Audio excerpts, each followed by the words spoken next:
Oi gente, tudo bem? Meu nome é Fernanda e estou de volta com mais um vídeo. E no vídeo de hoje eu trouxe a segunda análise da série de Trono de Vidro, dessa vez do segundo livro, Coroa da Meia-Noite. Uma análise aí com spoilers e com detalhes aí da história do segundo livro, tal qual eu fiz do primeiro livro da série. Então se você gosta desse tipo de conteúdo, já deixa aqui nos comentários e deixa seu gostei que isso me ajuda bastante. Bom, gente, primeira coisa pra dizer aí, se você ainda não assistiu o primeiro vídeo, assiste lá, que eu faço aí uma análise, né, do primeiro livro, comento sobre alguns pontos em específico, falo sobre o que eu não gosto do primeiro livro, sobre o que eu gosto, dou um resumão, assim, em relação à história do primeiro livro. Esse segundo vídeo aqui vai funcionar um pouquinho diferente, porque assim, eu não vou fazer aquele resumão todo que eu fiz no primeiro livro, ao invés disso, eu fiz uma sinopse um pouco mais recheada e uma sinopse do livro inteiro, falando sobre os pontos principais da história, um resuminho mesmo assim, sem entrar muito em detalhes, pra gente não perder muito tempo com essa parte do resumo, porque no vídeo passado eu notei que ficou um tempo muito grande de resumo ali da história e acabou que isso me tirou um pouco do tempo que eu poderia estar falando mais, né, a questão da análise em si. Então nesse aqui, já que a gente já tem mais coisas para discutir, eu fiz então essa sinopse um pouco mais, esse resumo mesmo assim da história, bem resumão mesmo, só pra gente relembrar o que acontece nesse segundo livro, caso você esteja assistindo esse vídeo e você não lembre o que acontece no segundo livro. E aí depois a gente vai entrar realmente nas questões, né, das análises aí, mesmo os pontos que eu separei pra gente discutir. E eu já fiz essa mudança porque eu comecei a pensar em lá no último livro, que o livro é um calhamaço, como é que eu ia fazer um resumo bem aprofundado, né? Então eu já vou fazer isso a partir desse livro aqui, porque daqui pra frente a gente só vai ter livros maiores e com mais conteúdo, então a gente ia perder muito tempo nessa parte do resumo. Mas assim, gente, vale lembrar que, novamente, esse vídeo tem spoilers do primeiro e do segundo livro da série Trono de Vidro. Não vou falar o que acontece a partir daí, nem do prequel. Então, assim, a gente vai discutir cada livro em cada vídeo. Então não se preocupa se você só chegou no segundo livro da série, eu não vou falar nada a partir desse momento. Vamos começar então, eu vou ler aqui esse resumão que eu fiz, essa sinopse do segundo livro. Então lembrando que daqui pra frente agora, spoilers do segundo livro, Coroa da Meia-Noite. Celaena agora é a campeã do rei, mas apesar disso, encontra um jeito de não seguir suas ordens e finge as mortes das pessoas que deveria matar. Ao perseguir um novo alvo, alguém do seu passado, ela acaba descobrindo que existe um movimento rebelde que está agindo para impedir o rei, e que eles podem estar aliados com Aelin Galatinius, a herdeira do trono de Terrazen, que se acredita estar morta. No meio das investigações de sua vida no palácio, Celaena se aproxima ainda mais de Chaol, com quem eventualmente engata um relacionamento. Ela também se aproxima mais de Nehemia, que começa a ensinar sobre as marcas de Word, mas as duas brigam porque Nehemia quer que Celaena faça mais contra o rei. Nesse livro, Celaena acaba se afastando inicialmente de Dorian, que começa a perceber coisas estranhas acontecendo com ele. Tudo vira de cabeça para baixo quando Nehemia é morta, o que faz com que Celaena perca sua confiança em Chaol e perca uma parte de si também. Após o término, ela acaba se aproximando novamente de Dorian, especialmente depois que ele ajuda a matar uma criatura embaixo da biblioteca, o que faz com que ambos percebam que Dorian tem magia. Celaena acaba descobrindo que existem 3 chaves de Word que juntas são capazes de abrir portais para outros universos, e que o rei tem pelo menos uma delas e foi desse jeito que ele conquistou vários continentes e baniu a magia. Querendo ver Nehemia, Celaena abre um portal que dá errado. Demônios saem de dentro do portal e pegam Ligeirinha, sua cachorra, e o Chaol vai atrás. Ao ir atrás de ambos no portal, Celaena revela sua herança férica a Chaol e também sua magia de fogo. Com medo do que o rei possa fazer se descobrir que Celaena é férica, ela bola um plano que faz com que o rei mande ela para o outro continente, do outro lado do oceano, Wendling. Depois que Celaena vai embora, Chaol descobre que ela é, na verdade, Aelin Ashriver Galatinius, herdeira e rainha de Terrazen. Bom, gente, esse é um livro que, assim, se a gente for parar pra pegar ele não é um livro muito grande, assim, né, se for comparar com os outros. Eu li o livro em 3 dias, assim. O primeiro e o segundo... O primeiro dia eu li bem pouco, no segundo e no terceiro, assim... Ele é um livro rápido de ler e principalmente porque acontece muita coisa nele. Eu confesso que das primeiras vezes que eu li, eu não gostei tanto assim do livro porque ele focava muito no relacionamento Chaolina ali, né? O Chaol e a Celaena. E eu não shippo os dois, eu não gosto dos dois juntos, então eu não gostava muito dessa parte do livro. Mas quanto mais eu releio, principalmente depois de ter a visão da série como um todo, mais eu gosto desse livro, porque esse livro é o que muda tudo. A partir desse livro, nada mais vai ser igual. Então, assim, vamos falar de pontos negativos? Pra mim, não tem. Eu acho que ainda tem umas questões da escrita da Sarah, que ela vai melhorando com o passar do tempo. Tem umas questões de formatação. Tá melhor do que o primeiro livro, mas assim, teve uma coisa em específico que eles traduziram errado, porque tem um momento que a Celina tá relembrando de uma pessoa que ela conheceu que tinha contado pra ela a experiência que teve com as bruxas, né? Que ela conhece ali a Baba Pernas Amarelas e ela fala que ela lembra desse amigo. No livro, em português, está escrito um amigo contou pra ela, e na verdade é uma amiga. Eu entendo que eles cometeram esse erro, porque a gente só vai saber quem é no prequel, na verdade, que foi lançado depois desse segundo livro. E em inglês é a friend, então tipo assim, a friend, não se sabe se é masculino ou feminino, então eles traduziram como masculino, né? Como um amigo, mas na verdade é uma amiga. E eu não sei se essa minha edição é anterior ao lançamento do prequel. Eu acho que é, porque eu acho que o prequel lançou em 2014, essa minha edição é de 2013. É uma edição antiga, tá, inclusive. Não, essa minha edição é de 2017. Fiquei confusa agora. Enfim, eu não sei se é uma edição posterior. Se for, eles não corrigiram, pelo menos essa minha edição ainda não está corrigido. Mas de resto, assim, eu achei que tá bem melhor, sabe, em relação ao primeiro livro, a formatação do primeiro livro. E assim, tem umas questões problemáticas que eu vou falar porque envolvem um enredo em específico. Mas quando eu avalio a história mesmo do segundo livro, eu acho que é uma história muito boa, muito bem desenvolvida, então eu não vejo nenhum ponto pra criticar. Então assim, vamos começar a falar do nosso enredo mesmo, das coisas que eu quero destacar aí pra gente poder fazer a nossa análise. Kayle se afastou, mas não a soltou.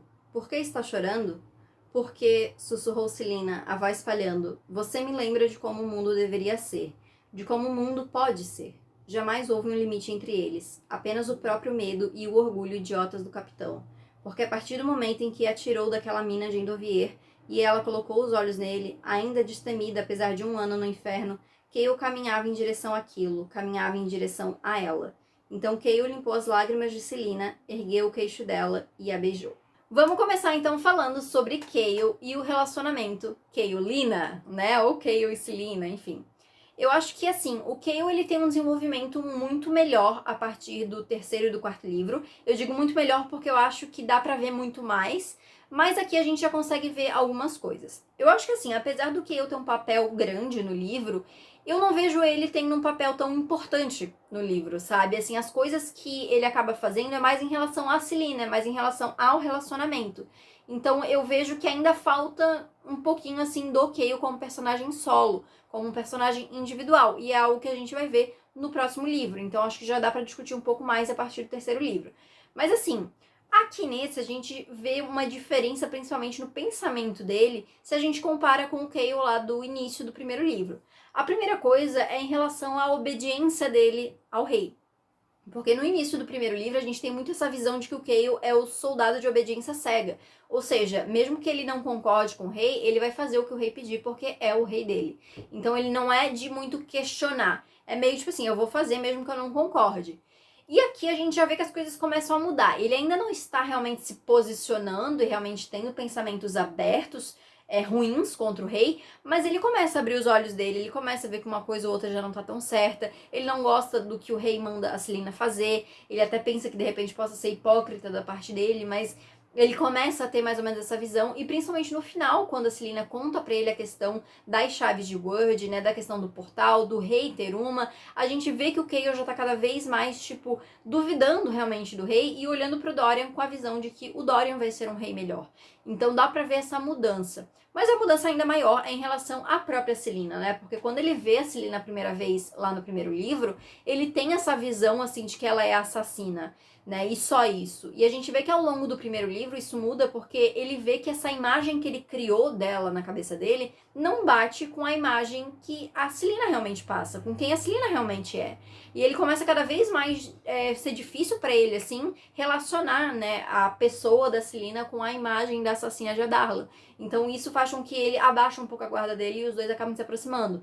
E nesse livro ainda mais, né? Nesse livro eles já são amigos, eles já sabem que tem alguma coisa rolando ali um com o outro. Eles já têm esses momentos mais de vulnerabilidade. Então acontece tudo muito mais fácil, muito mais sutil mesmo, assim, nesse livro, a forma com que esse relacionamento se transforma de uma amizade para algo mais sério.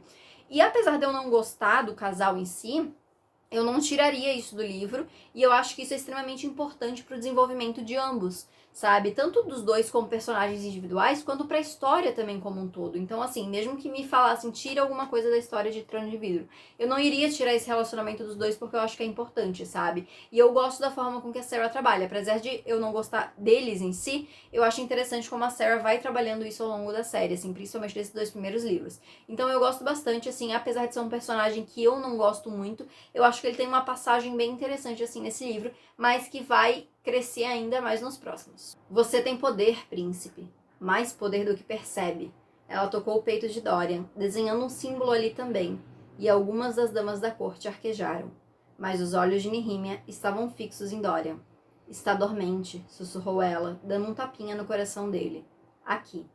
Quando a hora chegar, quando ele despertar, não tenha medo. Nihimia retirou a mão e deu um sorriso triste para o príncipe.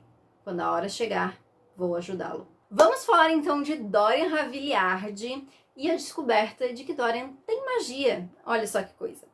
O Dorian é um personagem que nesse livro, ele acaba sendo um pouquinho secundário, digamos assim, porque o foco tá muito Kay e Celina, né? Ele começa o livro muito apagadinho, ele começa o livro muito focado no que ele sente pela Celina, e essa questão dele deixar ela ir, e ele vê as coisas acontecendo entre o Kael e a Celina, enfim. E aí até que muda, que ele começa a perceber que tem alguma coisa acontecendo com ele, né? E a gente vai indo até a descoberta de que ele tem magia. E a gente vai descobrir um pouco mais pro final do livro, na verdade o Dorian não sabe disso, mas a Celina pensa que ele tem magia pura, que é um tipo de magia muito raro. E a gente não sabe ainda o que isso significa, o que é magia pura mesmo, né? A gente só sabe que é um poder aparentemente muito forte e que depois no final a Celina meio que descobre que o Dorian tem poder porque o rei que bloqueou a magia toda. Então ele meio que a magia dele ficou entrou tipo como uma exceção a essa regra e por tabela a magia do Dorian também, né? Porque é genética ali, ele tem o mesmo sangue, então provavelmente foi isso que aconteceu, mas a gente ainda não tem essa confirmação 100%, é mais uma especulação da Celina mesmo a respeito de como o Dorian tem essa magia, né? Eu acho muito interessante porque assim, eu gosto muito do Dorian. Eu falei, eu acho que isso no primeiro vídeo, que eu acho que ele é o personagem que tem o melhor arco de personagem como um todo. Ele tem um arco muito interessante, um desenvolvimento muito interessante. E aqui a gente vê um passo muito importante para esse desenvolvimento dele, que é a descoberta da magia no sangue dele. Né? Novamente, a gente vai ver muito mais disso nos livros à frente, mas aqui a gente tem esse momento de descoberta, né? Essa coisa dele começar a ver que ele tem magia, ao mesmo tempo que ele tá lidando com situações bem conflitantes, né? Sentimentos muito conflitantes. É nesse livro também que ele começa realmente a se posicionar contra o pai dele. Eu já tinha comentado no primeiro vídeo, né, sobre esse relacionamento dos dois e como o Dorian é diferente do pai, mas aqui a gente vê cada vez mais, né, como ele é diferente do pai, e a própria Celina vê isso, né, e ela pensa que ele é uma pessoa muito melhor e que ele poderia fazer parte de uma corte real muito boa. Então a gente tem todas essas questões do Dorian sendo trabalhadas e eu acho isso muito legal, apesar da gente não ter muito foco aqui, né, a gente vê muito mais partes picadas, assim, jogadas na história. Eu queria ter visto um pouquinho mais do Dorian, assim, realmente, né? E infelizmente a gente tem, em relação ao Dorian, né, a gente tem um rompimento de amizade aí dele com o Kael. Eu falei rompimento, mas assim, não seria ainda bem um rompimento, a palavra certa, mas seria um estremecimento, digamos assim. Essa palavra existe? Não sei se essa palavra existe. Mas realmente estremeceu ali a amizade dos dois, né? A gente viu que no final, principalmente do livro, o livro inteiro eles estavam meio assim, e no final realmente deu essa questão, essa briga, né? Até do Dorian meio ameaçando, né? O Kael ali, se caso acontecesse alguma coisa com a Celina enquanto ela estivesse fora, e enfim. E apesar de tudo isso, o Kael ainda está fazendo tudo para proteger o Dorian, né? Então a gente também vai ver um pouquinho mais dessa briga e desse relacionamento sendo desenvolvidos no terceiro livro, até porque agora, com a Celina em outro lugar, o foco lá de Adarlan vai estar em Dorian e Kael, né? E a gente vai ver esses dois personagens muito separados e muito isolados do restante dos outros personagens, porque a amizade que eles tinham e a ligação que eles tinham era um com o outro, e a partir do momento que essa ligação se desfaz, eles se veem isolados, né? Até porque a outra pessoa que eles poderiam ter alguma amizade, poderiam conversar, não tá mais ali também. Então, assim, é muito interessante como esses dois personagens vão estar no terceiro livro, sabe? como que vai ser esse desenvolvimento deles. E eu vou dizer que eu tô bem ansiosa pra chegar nessas partes, assim, do Dorian realmente descobrindo mais sobre os poderes dele, sabe? Vou deixar aqui só esse spoilerzinho aqui, só que a gente vai ver mais, assim, e que é uma parte que eu gosto bastante. O que alguém poderia fazer com as chaves de Wyrd? A pessoa que tiver todas as 3 chaves de Wyrd teria controle sobre o portão de Wyrd quebrado e sobre toda a Erileia. Poderiam abrir e fechar o portão quando quisessem. Poderiam conquistar novos mundos ou deixar entrar todo tipo de vida para usar em causa própria. Mas até mesmo uma chave pode tornar alguém imensamente perigoso. Não é poder o bastante para abrir o portão, mas o bastante para ser uma ameaça. Veja bem, as próprias chaves são puro poder. Poder para ser moldado como quem as impunha quiser. Tentador, não? E chegamos à descoberta das chaves de Wyrd. Portão de Wyrd. Gente, eu vi o guia que falava palavras que falava desse jeito, vou falar assim agora, entendeu? Porque o palavrinha é difícil pra falar. Meu Deus do céu. Mas enfim, gente, no primeiro livro a gente tem bastante sobre a questão das marcas de Wyrd ali, né? A Celina vendo aquilo, se interessando. A gente vê que nesse livro, no início, a Nehemia começa a ensinar a Celina a ler essas marcas.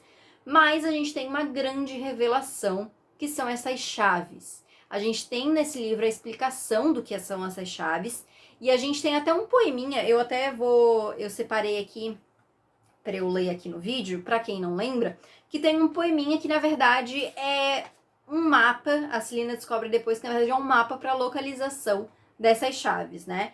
E o poema diz o seguinte: pelo polvo Volg, 3 foram produzidas, da pedra portal de Wyrd, obsidiana pelos deuses proibida, pedra que eles tanto temiam. Uma no luto ele escondeu na coroa, daquela que tanto amava, para que guardasse consigo na cela estrelada que ela descansava. A segunda foi escondida em uma montanha feita de fogo, que aos homens era proibida, apesar do desejo de todos. Onde jaz a terceira, jamais será dito, por voz ou língua ou por ouro infinito. É um enigma, na verdade, né, aqui, que vai ser importante, tá? O assunto chaves de Wyrd vai ser muito importante. E eu vou adiantar que vai ser um dos temas centrais dos próximos livros.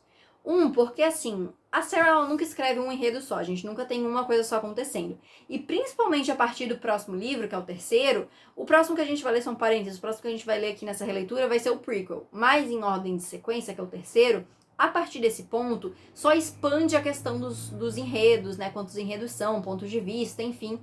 E um deles vai ser essa questão das chaves de Wyrd. Descobrir o que são essas chaves mesmo. Ah, são 3, quantas que o rei tem? Eles acham que é uma, mas será que é uma só? O que pode acontecer? Onde é que estão as outras se o rei só tem uma? Então, todas essas questões vai nortear aí os próximos acontecimentos aí dos próximos livros, além realmente de outras questões, como por exemplo a luta contra o rei, né? E outras coisas que vão surgindo aí a partir dos outros livros. O que eu acho interessante é que, assim, nem tudo ainda foi contado. A gente tem uma base aqui pra gente saber o que são essas chaves de Wyrd. A gente tem uma conversa entre a Celina e a Baba Pernas Amarelas ali, onde ela conta a história das chaves, né, como é que essas chaves foram feitas. Ela conta histórias de séculos passados, assim, pra Celina, né, de como é que isso se criou, enfim, mas a gente ainda não sabe tudo. A gente vai começar a ter uma visão um pouquinho melhor sobre o que realmente está acontecendo, sobre o tabuleiro como um todo, no terceiro livro. No terceiro a gente já vai ter uma base, assim, muito, muito boa mesmo, assim.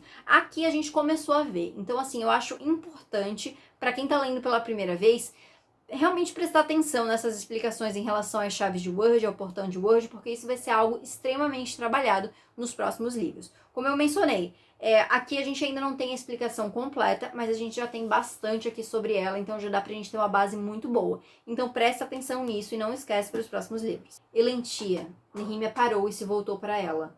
O vazio parecia girar, engoli-la pouco a pouco. Não entenderá ainda, mas eu sabia qual era meu destino e o aceitei. Corri na direção dele, porque era a única forma de as coisas começarem a mudar, de os eventos terem início. Mas não importa o que eu fiz, Alentia. Quero que saiba que na escuridão dos últimos 10 anos, você foi uma das luzes para mim. Não deixe essa luz se apagar. Vamos falar então de Nehemia. Antes de falar sobre o acontecimento fatídico, né? Eu queria falar um pouquinho sobre a personagem, porque assim, a Nehemia é uma personagem bem misteriosa desde o início, né?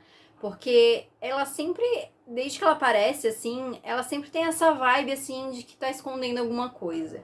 E a própria Celina, ela vê muito isso, né? Ah, então, principalmente quando a Celina começa a desconfiar da Nehime, e a gente, como leitor, começa a desconfiar dela também, a gente começa a perceber que tem umas coisinhas que não batem com o que ela tá falando.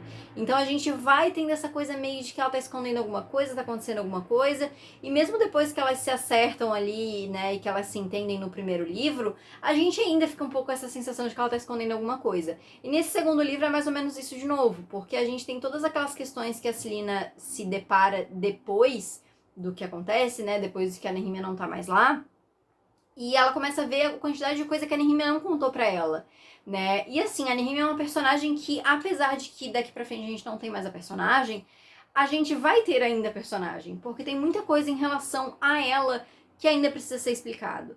Qual que era a conexão dela realmente com aquela organização? Realmente ela era ali parceira deles, né? Tava trabalhando com eles? Como é que ela sabia sobre a magia do Dorian? Né? Como é que ela sabia que ele tinha um poder adormecido? Por que ela ofereceu ajuda para ele? Por que ela escondeu coisas da Celina, como o fato de que ela sabia lá sobre as catacumbas lá embaixo, sobre o mausoléu da Helena? Como é que ela sabia tudo isso e por que ela escondeu da Celina? A gente vai ver muito dessas coisas assim depois. Esse assunto ainda não tá encerrado, né? A gente sabe só que a partir de agora vai ser um pouco mais difícil, porque nesse livro a gente teve a morte da Nehemia. Celina chegou à porta e a escancarou, estourando as trancas. O mundo se reduziu à batida de um tambor velho e infinito. Celina avaliou o quarto. O sangue estava por toda parte. Diante da cama, os seguranças de Nehemia estavam com as gargantas cortadas de orelha a orelha, os órgãos internos esparramados no chão. E na cama, ela ouvia os gritos se aproximando, chegando ao quarto, mas as palavras estavam de alguma forma abafadas, como se ela estivesse debaixo d'água e os sons viessem da superfície. Celina ficou no centro do quarto congelante, olhando para a cama e para o corpo desconjuntado da princesa sobre ela. Nehemia estava morta. Para mim, a morte da Nehemia é um dos acontecimentos mais chocantes e mais impactantes dentro de Trono de Vidro. Porque é a morte dela que vai balançar tudo, que vai mexer tudo daqui pra frente. Assim, sobre a cena da morte dela em si, eu acho que foi muito bem escrita. Eu acho que a tensão do momento da Celina descobrindo que a Nehemia estava em perigo, ela correndo até o palácio, você parece que você sente com ela ali, sabe? Tipo assim, chega rápido, corre mais rápido. Você tem aquela expectativa de que a Celina vai chegar a tempo. E quando não chega, você sente aquele luto junto com a personagem. Eu gosto muito do pós também, de como esse luto vai se instaurando dentro da Celina, como é que ela vai reagindo a esse luto. Eu acho que tudo em relação a isso é muito bem feito.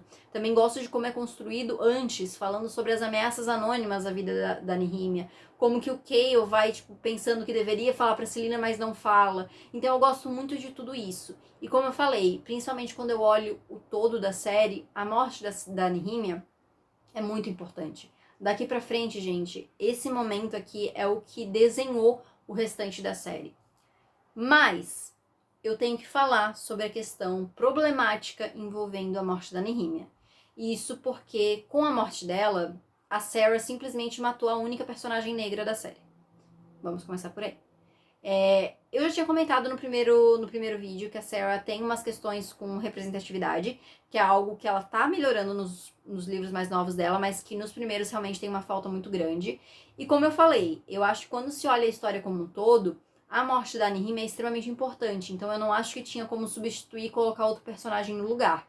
Só que o que acaba ficando feio, digamos assim, é que a Sarah tem uma personagem negra que aparece, que tem nome, que tem fala e que é importante, e ela mata essa personagem para alavancar o desenvolvimento da protagonista, principalmente. Porque muitas das coisas que vai acontecer daqui pra frente acontece por conta da morte da Nehemia. Até mesmo o jeito com que a Celina age desse ponto até o final do livro é por conta da morte da Nehemia. Então é uma questão, assim, você pega a única personagem negra que você tem na história e você tira ela da história pra movimentar o enredo, para movimentar o desenvolvimento de outros personagens. A Sarah vai escrever outros personagens negros dentro de Trono de Vidro depois, mas nesse momento, depois da morte dela, a gente não tem mais ninguém, sabe? Então eu acho que a Sarah errou em não inserir mais representatividade desde o primeiro livro. entendeu? Porque se a gente tivesse mais de um personagem negro ali na história, eu garanto que muita gente não ia falar tanto sobre esse momento como muita gente fala, e com razão. É algo que das primeiras vezes que eu li eu não notei, mas conforme eu fui lendo mais sobre o assunto também e ouvindo mais gente falar sobre o assunto, é algo que vale destacar. Como eu falei, eu acho que é uma cena bem escrita, eu acho que tem o seu impacto dentro da série, mas tem todas essas questões. Celina virou a cabeça para trás e deu um sorriso malicioso para a lua. Fora apelidada de assassina de Adarlan por um motivo.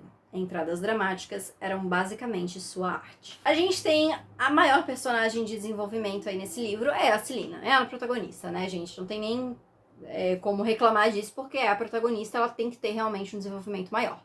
Eu acho que nesse livro a gente vê muito mais camadas diferentes da Celina. No primeiro livro a gente vê muito que ela não é aquela assassina fria e enfim, né, ela tem muitas outras camadas. E aqui a gente vê ainda mais isso e coisas a mais. Porque assim, a gente vê muito sobre o passado dela em si. A gente vê que tem coisas que ela menciona só, mas ela não se aprofunda, mas tem coisas que ela conversa até com o Chaol sobre.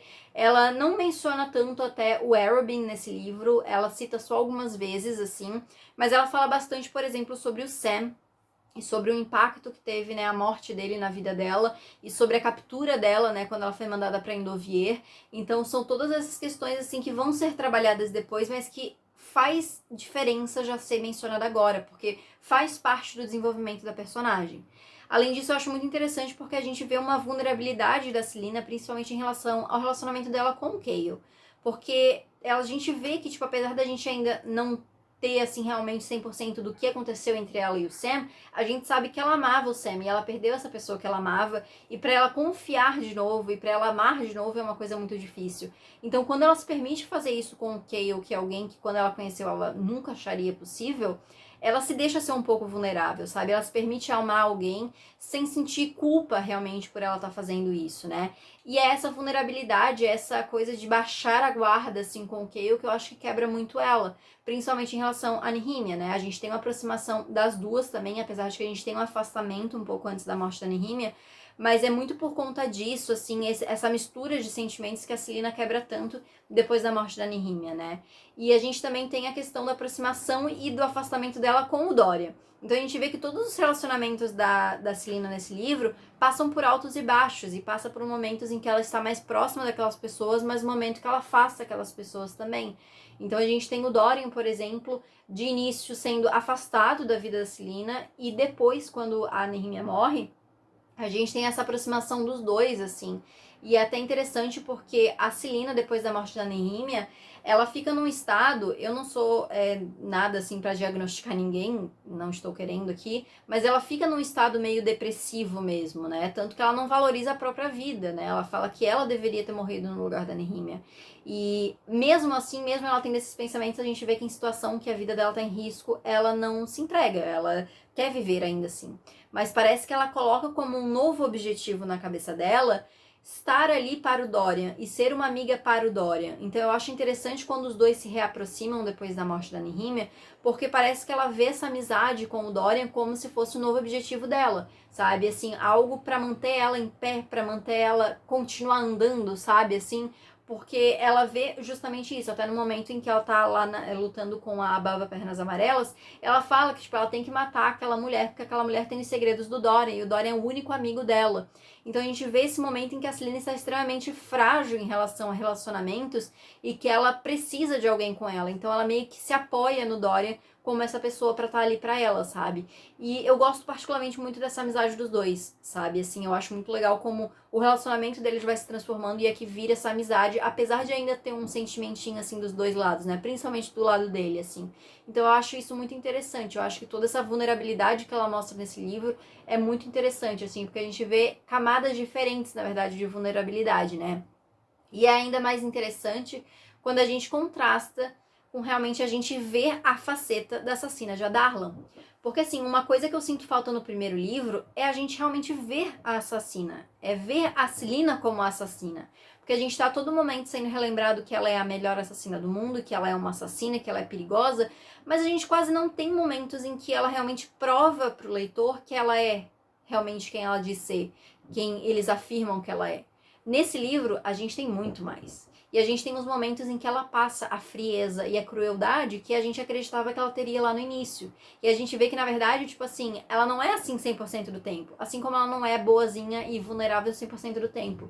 E eu acho muito interessante como é construído esses momentos dela, dessa frieza dela, principalmente pós-morte da Nehemia, um momento em que ela quase, inclusive, mata o Cale, que, tipo, era o cara que ela tava em um relacionamento há horas atrás, assim, que ela estava preocupada com a vida dele. A gente vê o quanto isso mexe com ela e quanto essa frieza e crueldade, digamos assim, pode tomar conta dela. E eu acho isso muito interessante porque joga a Celina para um grupo de personagens cinzas, claramente. Sabe? Eu acho que o primeiro livro a gente ainda poderia duvidar mais ou menos, mas esse estabelece ainda mais. E é uma personagem que, assim, eu gosto muito de personagens cinzas, porque é aquela questão da gente se relacionar com eles. Não necessariamente que, tipo, eu tenho experiências similares com a da Celina pra poder falar que eu me relaciono com ela nesse aspecto, mas deu a entender que ela não tá sempre certa. Inclusive, ela vai agir errado muitas vezes. E eu não preciso concordar com ela todas as vezes. Eu não preciso achar que a personagem está certa todas as vezes. Então eu gosto muito de como isso é trabalhado, sabe? Como essa faceta da assassina de Adarlan é mostrado pra gente nesse livro. Também é interessante o ponto em que o livro termina, né? Porque o livro, ele termina com a Celina ainda sofrendo muito pela morte da Nehemia, obviamente. Não tanto quanto no momento em que aconteceu, mas a gente ainda vê que ela ainda tá muito mexida com essa situação. E eu já adianto também que esse sentimento dela vai mexer muito com ela no terceiro livro, né? Então vai ser uma coisa extremamente importante no terceiro livro, esse luto que ela tá sentindo, né? Esse processo que ela vai passar. E além disso, a gente ainda vai ter a personagem confrontando realmente o passado dela, porque agora ela pode confrontar livremente, porque foi revelado pra gente, né? Ela vai ter que lidar com esse passado, porque agora a gente sabe que ela não é só Celina Sardotin. Na verdade, ela não é Celina Sardotin. E sim que ela é Aelin Ashriver Galatinius. Olhos azul claros, com bordas douradas. Um grito contido saiu de dentro de Cale. Quantas vezes havia olhado para aqueles olhos? Quantas vezes tinha visto Celina desviar o olhar do rei, aquela pequena prova que ela não podia esconder. Celina Sardotin não era aliada de Aelin Ashriver Galatinius. Celina Sardotin era Aelin Ashriver Galatinius, herdeira do trono e rainha de Terrazen por direito. Celina era Aelin Galatinius, a maior ameaça viva a Darlan, a única pessoa que poderia erguer um exército capaz de enfrentar o rei.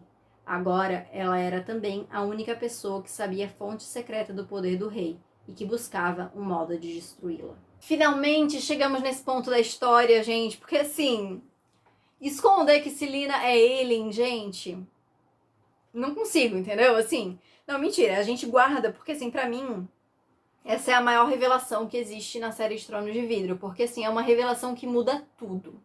Eu falei que a morte da Nehemia muda ali a questão de como as coisas vão acontecer, mas a revelação de que a Celina é a Aelin, é a herdeira de Terrazen, muda ainda mais, gente, porque realmente daqui pra frente nada mais vai ser igual.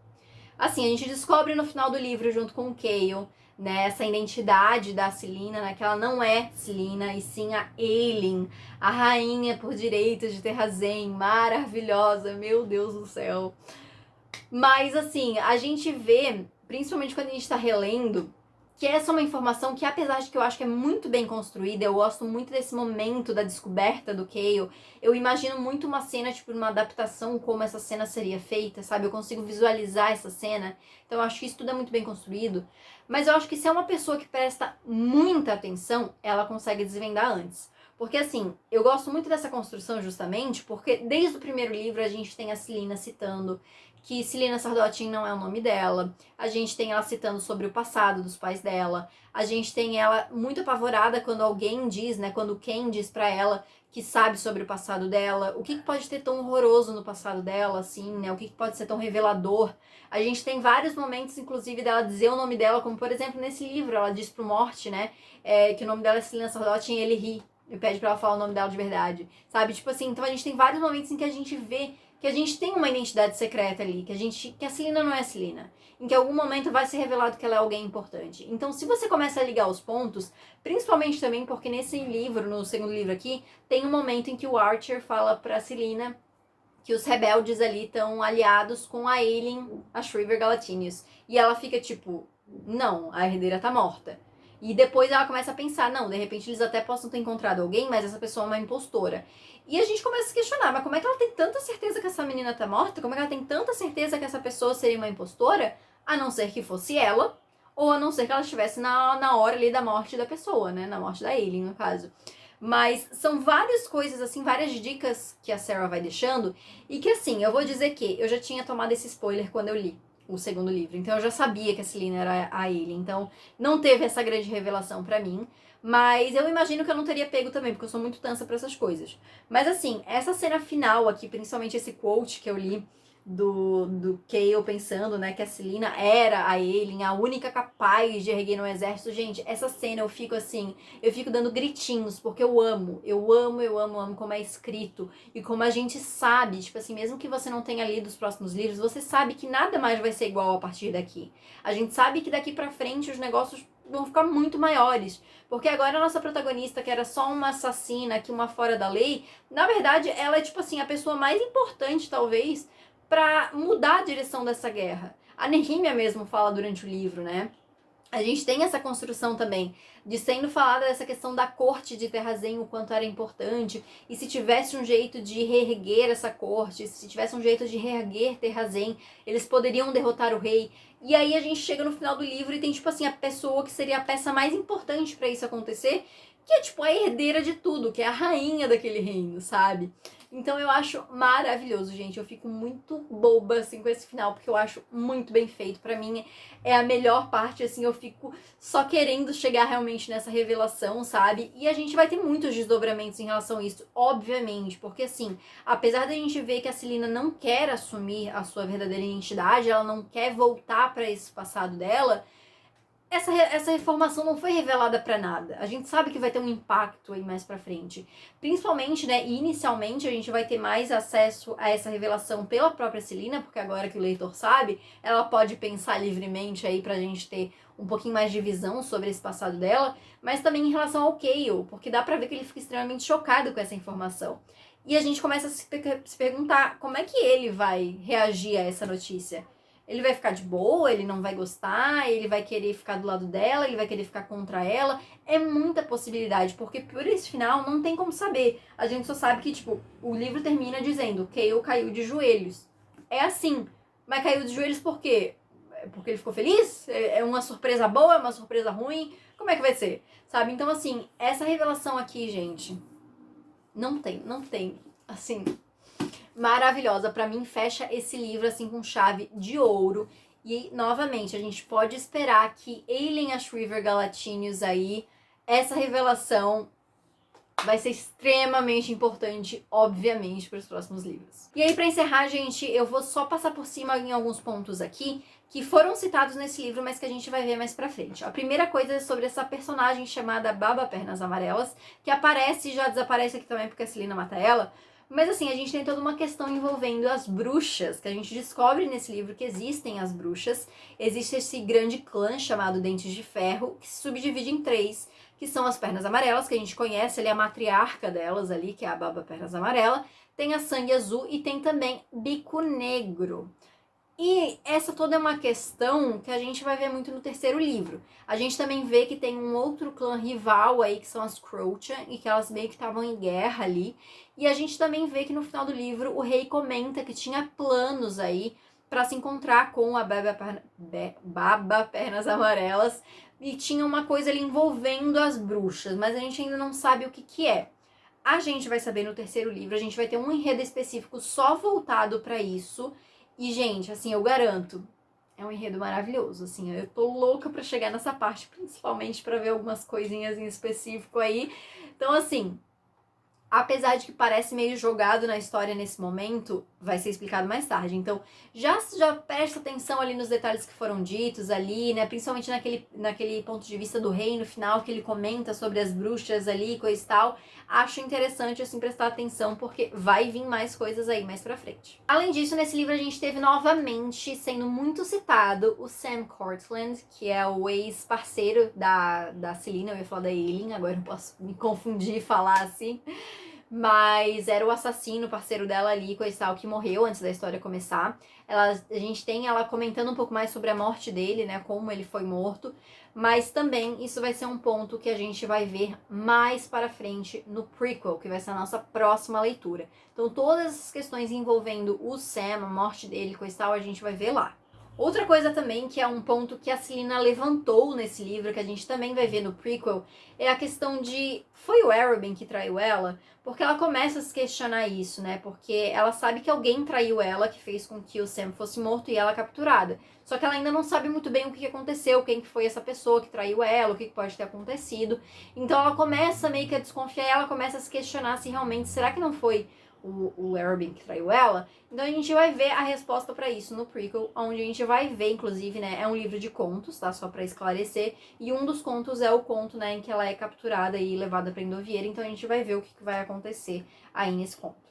Aí, como eu comentei, a questão das chaves de Word também vão ser mais mencionadas, tá? Principalmente essa questão de quantas chaves o rei tem, né? Qual é o poder dessa chave. Então, assim, eu comentei ali, né, quando eu falei sobre as chaves de Word no geral, mas, novamente reforçando, é uma coisa que, apesar de já ter sido muito falado nesse livro, vai ser muito mais explicado nos próximos. Então, assim, se você ainda tá curioso, talvez releia as passagens aqui que mencionaram esse assunto nesse livro, mas, assim, guarda um pouco aí, porque a gente vai ver mais pra frente sobre esse assunto. Eu vou deixar no ar aqui, gente, porque, assim, agora no próximo livro a gente vai ter Celina em um novo continente, num contexto completamente novo e completamente sozinha, porque ela não tem aliados ali com ela, né?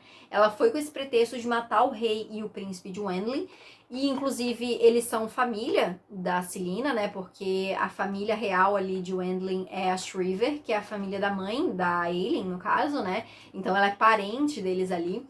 Mas a Helena, numa conversa com a Celina, fala ali, né, que perto de Wendling fica Doranel, que é o reino ali da Maeve, que é uma das rainhas irmãs féricas lá, que é meio que uma tia-avó da Aelin, no caso, né?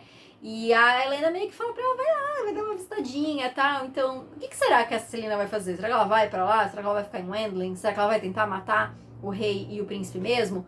Ela falou que ela vai ter que voltar pra Darlan ali, né? Ela falou pro Kael que ela vai ter que voltar, ela prometeu pro Dorian que ela ia voltar por ele. Então, assim, será que ela vai ficar tempo suficiente lá? Será que ela já vai voltar logo em seguida? O que vai acontecer com a Celina nesse próximo livro? Vamos ter que ler pra descobrir. E pra encerrar, gente, a gente teve 2 relacionamentos sendo apresentados aí nos 2 primeiros livros, que foi Celina e Dorian, e foi Kael e Celina. E assim, a gente viu que nesses 2 primeiros livros, os 2 relacionamentos foram construídos e os 2 relacionamentos terminaram. Será que foi o término definitivo para os 2 relacionamentos? Será que a Celina não vai voltar com nenhum deles? Será que algum desses casais vão ser aí endgame? Como será que vai ser essa reação do Kael, né? Como eu comentei ali, a verdadeira identidade da Aelin? Será que o Dorian vai descobrir sobre essa identidade? O que vai acontecer? O que vocês acham que vai acontecer? Quem ainda não leu? O que vocês acham, assim, que pode rolar daqui pra frente? De repente já tem a gente que pegou spoiler aí, né? Até agora por saber a nova identidade da Celina, né? Por saber que ela é Aelin, de repente vocês tenham pego algum spoiler em relação a isso. Mas, assim, deixa aqui nos comentários o que vocês acham que vai acontecer. Porque, assim, gente, vai acontecer tanta coisa que, assim, quem não leu e não tem spoiler de nada, nem imagina o que vem pela frente. Então é isso, gente. Essa foi a análise de Coroa da Meia-Noite. Assim, é um livro que cada vez mais que eu releio, mais eu gosto dele, sabe? Assim, mais eu vejo a importância dele dentro da série como um todo. Eu mantive a minha nota que eu dei da última vez que eu li, que foi 4,5 de 5. E é um livro que eu gosto bastante, assim, por conta da importância realmente que ele tem. Eu não dei 5 porque, assim, os livros melhoram, então eu tô guardando meus 5 para os próximos livros, né? Mas, assim, eu gostei bastante de fazer essa releitura. Como eu já mencionei, apesar de que a sequência cronológica seria O Herdeira do Fogo, que é o terceiro livro, a gente vai dar uma paradinha na história cronológica aí pra gente ir pro prequel. Então, mês que vem, a gente vai ter a leitura aí de A Lâmina da Assassina e, consequentemente, a análise vai ser desse livro. E assim, eu recomendo essa ordem de leitura, de ler o primeiro e o segundo e depois ir pro prequel, porque aqui a gente já conhece os personagens, a gente já sabe sobre o passado da Celina, a gente sabe quem ela é, a gente entende um pouco melhor as coisas. E a gente tem todas essas respostas aí em relação à morte do Sam, em relação à captura da Celina. Então eu acho importante ler nesse ponto da história. Até porque tem personagens que vão aparecer aqui nesse livro do prequel que vão retornar depois. Então é legal a gente ler agora sabendo quem eles são e qual é a relação deles com a Celina mesmo, né? Então, assim, é um livro que inclusive tem no Kindle Unlimited, então se você quiser, já pega por lá. Eu vou ler no início do mês que vem, então provavelmente o vídeo aqui de análise vai sair mais ou menos daqui a um mês, né, de quando esse vídeo está sendo postado, então já dá pra vocês programar mais ou menos aí.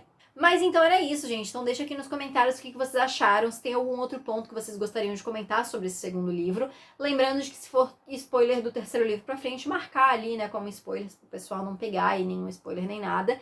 E se for algum spoiler muito grave, assim como, por exemplo, a Celina ser alien, tomar cuidado pra comentar isso nos comentários, porque às vezes as pessoas só veem os comentários e vai pegar esse spoiler de cara. Então, sempre bom marcar ali um spoilerzinho, né? Mas me conta aqui o que vocês acharam, deixa aqui também o seu gostei, que isso me ajuda bastante. Se inscreve no canal se você ainda não é inscrito, não esquece de ativar o sininho pra não perder as notificações. E me segue lá no Instagram também, porque quando eu for ler o próximo livro, assim como eu fiz nesse agora no segundo, eu vou abrir uma caixinha de perguntas pra vocês dizerem aí o que vocês querem que eu comente aqui nesse vídeo. Então é isso, gente. Muito obrigada por ter assistido e a gente se vê no próximo vídeo.